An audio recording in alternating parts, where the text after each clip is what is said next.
Well, on today's episode, I'm excited to have with me Efrem Smith. How you doing, Efrem? I'm doing well. You are so kind to spend some time with me. You're a co-pastor at Midtown Church, and I would consider you a prolific author. Feels like you've been writing a lot of great books lately. Tell us a little bit about your most recent project, Church for Everyone. Yes, so Church for Everyone. I was very fortunate to write this book with Dr. Daniel Kreiss, and and both of us finished our doctorate degrees around the same time. So the short of it was we did the best we could to combine our dissertations without it being boring, so that Smart. more people would actually want to read it. But the gist of the book is we're talking about what the church of the emerging generations should look like. What Love is it. the church that the emerging generations are looking for? Some people, are just under the belief that young people are just leaving the church in droves and they're leaving the faith. And what if the issue is, instead of believing that they left the church altogether, what if they just left your church? Hmm, But that doesn't mean they left the church, or they left God, or they left the that's faith. right. And if they didn't leave the church altogether, what is the type of church that they're gravitating to? And Hmm. that's what we're wrestling with in this book. Well, I'm excited to get a copy to read it. We'll be giving away free copies to some of those who get my email newsletter at ericbryant.org. Some of the findings in your dissertation, I'd love to just maybe share a little bit about what you two write about, because I do think this is really important. The next generation, which is more and more post-Christian, they're not looking for everybody looks the same, everybody believes the same. That's not been the world they've grown up in. How have you seen, maybe even at Midtown, or again, some of the findings? What are you noticing about this emerging generation, and why is it so important to them to be part of a church that looks more like the world in which they live? Yeah, and looks more like heaven, That's right. but uh, so Daniel Kreiss, his part of the book, he's bringing a lot of research that he did on the emerging generations. Are they leaving that? So he's bringing the quantitative research of, are young people leaving the church in droves? Are they leaving it altogether? Are they finding their way back to church? And if they are, what kind of churches are they finding their way back to? I'm doing more of the qualitative research, but also sharing real stories of.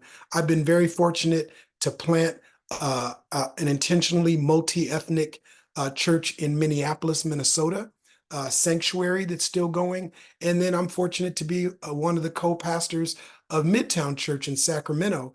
And I have found in my experience that there's been a number of younger Anglo families that they've left their grandparents' church, their parents' church, which is more of a suburban, homogeneous church, and they're gravitating towards more center city, urban, multi-ethnic churches. And I do believe, as you've alluded to, that in part it's because this is the world that they've grown up in. That the emerging generation doesn't know the Jim Crow South of the 1950s and earlier. They don't know the white only and the colored only signs. They were born in a post civil rights movement era. They were born in an integrated, diverse world. And so the main thing that they see that still seems racially segregated is the religious experience, Yeah. is the church. And it makes sense to me why there would be some that would say, well, if my workplace is diverse, if my college campus is diverse, if my neighborhood is diverse, I'd like my church to be diverse. The other thing is, if it's true that more and more of the emerging generations have very diverse friendships. So my daughters are 27 and 25. Their friendships are all over the place when it comes to ethnicity, when it comes to racial categories. I mean, they've got, biracial friends. They have African American friends. They have Filipino friends. They have Latina friends. And so if your friendships are that ethnically diverse, you're probably going, I want to be a part of a church that I can invite all my friends to. Yeah, that's right. I want to be at a church that I can invite all my coworkers to, that I can invite all my classmates to. And so I think that's why there's a significant enough segment to pay attention to of the emerging generations that are seeking what we call a multi-ethnic, multi-inclusive, justice-oriented, disciple-making church. It's a beautiful way to describe what you're inviting us to do. For those pastors, church leaders listening to this, they want to become more diverse. They want to be more justice oriented. They certainly want to make disciples. What are some of the things you guys do at Midtown or you did in Minneapolis, or even what bears out in the research that you've seen churches do to become more as you just described? Yeah. Well, I think that churches that are multi-ethnic and flourishing, growing, because there are some churches that are seeking diversity that are declining. Sure. And I have felt in my experience is stay Christ-centered, stay rooted in scripture. Good. That you don't have to uproot from scripture and you don't have to decenter Christ in order to be multi-ethnic for two reasons. One, because Jesus was multicultural, multi-ethnic. I mean, if you read the genealogy in Matthew 1 that I know runs through the line of Joseph, but if you read the genealogy that's alluded to in the Gospel of Luke that runs through the line of Mary, you're going to see a very diverse family tree. So Sure. if Jesus in human form resembled the family trees of Joseph and Mary, well, then he was a, you know, Jewish, Palestinian, Iraqi, African, Asian person. Mm. Because in his genealogy that's presented in the Bible are the original inhabitants of Israel, Palestine, Egypt, Ethiopia, Iraq, Iran, Kuwait, the Sudan. And so Jesus was Jewish. He's in the line of David and Abraham, but he walked the earth as a multicultural human being. You couple that with the churches that Paul is writing to in the New Testament. I know we go to the letters of Paul a lot for good doctrine, to talk about justification, to talk about being saved by grace and not by works. But we also need to recognize that all of these churches Paul was writing to were multicultural, Right. multi-ethnic churches that were inclusive of Jews and Gentiles. Yeah. And so I think uh, really rooting ourselves in the authenticity of the scriptures, really rooting ourselves in the fullness of Jesus as truly God and truly human, that gives us the theological kind of what I call the ecclesiology for being a multi-ethnic church. But then I think it begins also with our own friendships, our own relationships. And don't get me wrong, if you're pastoring a church and you go 5 blocks in any direction outside your church door and it's predominantly Korean, you should have the best missional Korean church you can have. That's If right. if you're in a demographic that's predominantly African American or predominantly Swedish, well then you should be true to your mission field. But Yeah. if you're like us at Midtown Church, Sacramento is one of the most multicultural, multi-ethnic cities in America. Wow. We're not talked about like Los Angeles or the San Francisco Bay Area, but Sacramento is very multicultural. And so all we're trying to do at Midtown is just be faithful to our mission field. Hmm. And so I think in order to be faithful to your mission field, you have to navigate that mission field like Paul did in Acts when he went into Athens. and he went into the marketplace and he went into the synagogues and Mhm. he studied the arts and the politics and he built friendships and relationships. And I really do believe it's the relationship building that helps inform our ability for our churches to become more diverse. Yeah. Well, and you've been very intentional in your church planting. I mean, Minneapolis is a very blue city, a purple state. You're in a very blue state now. Uh, how have you seen your mission field? And I love what you said earlier, stay Christ-centric, rooted in the scriptures.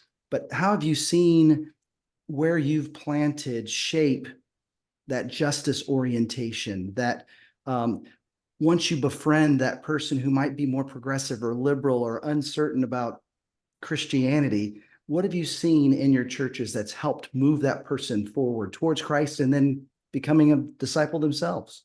Yeah, well, I mean, and definitely I am sure that at Midtown Church, there are Democrats, Republicans, independents, people that would be more moderate, people that would be very, very uh, progressive to the left in their political ideology, and others that would might be center right, I would describe, right? And so, Sure. one, we've really tried to go, what does it look like for us to be deeply biblical, not polarizing political? That's good. Um, and so when we talk about justice, we allow the scriptures to inform our pathway to justice, not the platforms of the major political parties. And of course, as you said, I mean, California is a very blue state. I mean, we've got some places that are red, but the state as a whole is blue. And if you're in Sacramento, and I mean, we're in the shadow, our church is in the shadow of the state Capitol building. And so, of course, leaning more left, but we talk about things such as when I say being biblical, I say like when we talk about Daniel being thrown in the lion's den, we go, okay, since we're at the state capitol, we're in the political center of the state of California, let's just tell the story that it was public policy that put Daniel in the lion's den. Sure. It was bad public policy that put Shadrach, Meshach, and Abednego in a fiery furnace. It was bad public policy that enslaved the Hebrews in the book of Mm. Exodus. Yeah. But God is a liberating God. God is a God who stands in the fiery furnace. God is a God who rescues us from the lion's den. God is a God that rescues us out of slavery. And so we try to stay deeply biblical, but show how the scripture is so incredibly relevant to the times in which we live now. And what does it mean to be Esther, to be Daniel, to be Moses and Aaron, to be Miriam today? That's really good. I love that. And I was actually born in Sacramento, didn't live there long, but it is interesting how even what would have been considered a conservative place not too long ago is so diverse. I just think it's really amazing how you've been so intentional. The church, midtownchurch.org, if you want to see more. Uh, the books, I mean, you've had so many good ones. The post-white, post-black church. Maybe tell us a little bit about some of the insights from your other books, just for those that may not be familiar, so that they can find those resources to help them as well. Yeah, it's hard to believe that I'm on my sixth book. I'm already thinking about the seventh now. It's already Love it. swirled in my head. But um, one of the things, a theme that's been true throughout my writings, of course, is a theology of reconciliation and how we live that out. I mean, uh, I became a Christian in high school, and one of the preachers that influenced me significantly that would come up to Minneapolis and preach at the church that I was in the youth group of was John Perkins. Oh, is that So, right? so Yeah. so I remember hearing John Perkins preach on reconciliation. I remember Dr. Tony Evans coming to Minneapolis when I was a Yeah. kid. And Yeah. so Tony Evans, E.V. Hill, John Perkins had a significant influence on me and my call to ministry. Hmm. And though I grew up in a predominantly African American church, I was in a youth group in an evangelical Methodist church that was very diverse ethnically. Mm. So reconciliation theology, reconciliation as a part of our spiritual formation, our spiritual maturity, has been a big theme of my writings, Mm. and how the church can be the embassy, can be the Mm. beloved community of God's work of grace and reconciliation and salvation, all found in Jesus. That in Jesus Christ, we don't have to separate liberation, reconciliation, and salvation. They're married. Mm. That's a triune dynamic through Jesus. Mhm. Yeah. And unfortunately, the church has been divided historically in the United States by here's the liberation church over here, here's the salvation church, here's the reconciliation church. But what a lot of people don't know is that the African American church has had a distinctive history of not separating liberation, reconciliation, and salvation. Mm. And that's really informed my calling and my writing. So whether it's the Mm. post-white church, or whether it's a jump into a life of further and higher, or church for everyone. And then the other theme that runs through my writings is a contextualized missiology of multi-ethnicity. That what does it look like for us to be missionaries to a mission field that is ever increasingly diverse, yet deeply divided? Mm.